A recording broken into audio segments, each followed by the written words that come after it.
Hello everybody, Wildside here with a very quick tutorial on assembling the JHAD hot end.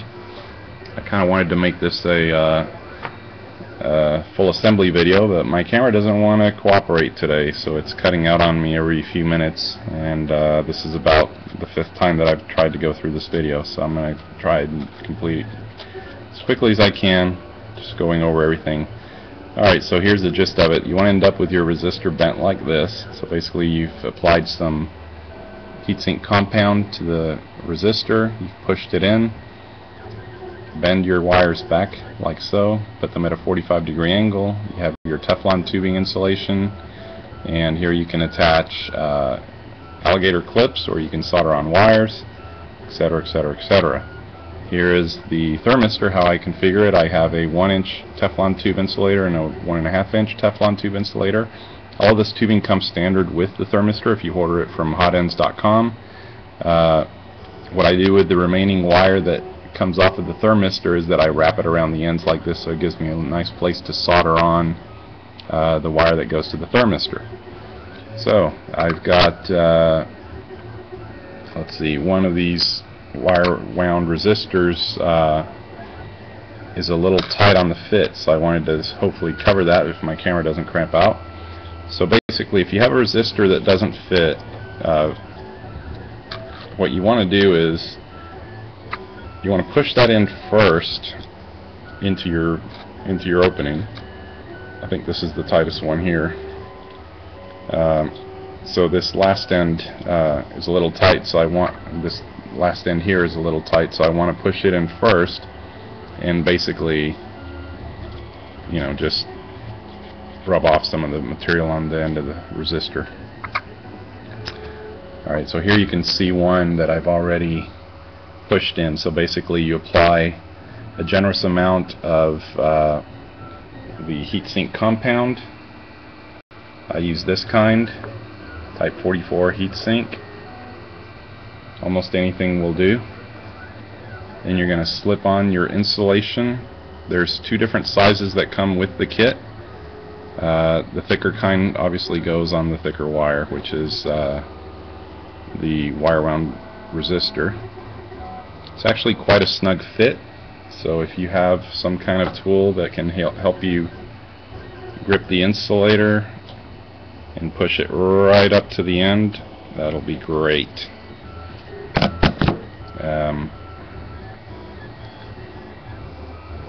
Boy, I really hope this camera doesn't crap out. This is the longest it's gone so far without me swearing at it.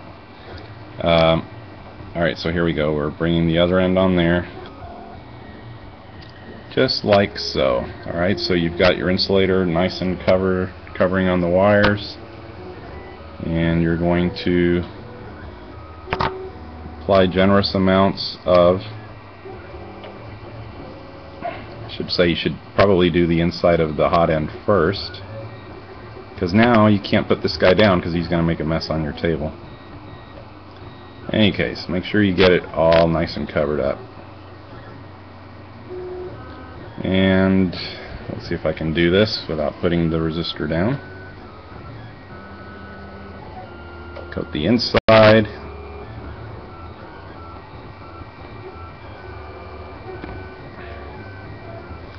And the better job you do here, the better the heat transfer is going to be, so your hot end's going to come up really frickin' fast.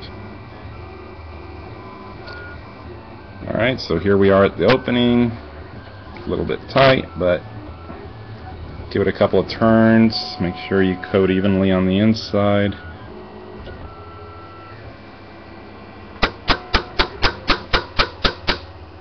There we go. Try and get it even.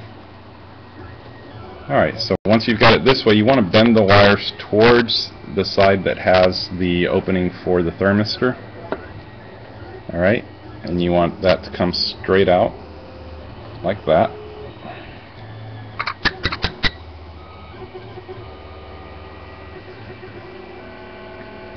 My preference is to not actually have the insulator touching the block. Okay, so just like that, and then bend it on the ends.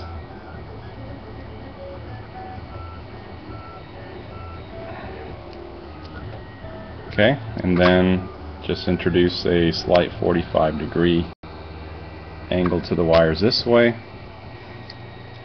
This is to keep them away from the heated bed. When you have all your wires attached there, you don't want to have your wires dragging all over your print. And then the little exposed metal piece that you have there on the end of the wire, just bend that over to the side. That both helps keep the insulator in place, and it gives you a nice place to hook your alligator clips that you've attached to the wire that goes through your set of electronics. Alright, so you've got that taken care of. Here I've pre-prepared a thermistor. So as you can see, I've taken a 1-inch length of the thin tubing and a 1.5-inch length a little bit longer. So my two terminate about a 1/4 inch to 1/2 inch apart. That's going to give me enough separation when I tack on a little bit of, when I tack on a piece of wire to each of these and slip the insulator over, it ensures that they're not going to short into each other. Now, what I like to do is I just dip the thermistor into the heat compound and push him into the hole, just like so. And then when I've got my alligator clip installed here, there's a small opening in the jaw, and what I actually do is after I've slipped the heat shrink over the wires and shrunk it down, I actually just bend all this up again at a 45-degree angle and just pass it through the non-biting part of the alligator clip.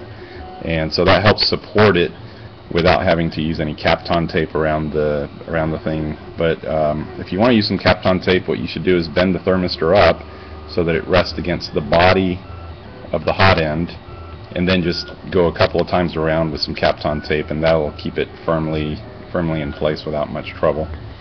And that's about it. Thanks for watching. I guess in the next video I'll show how to tack on the wires and so forth.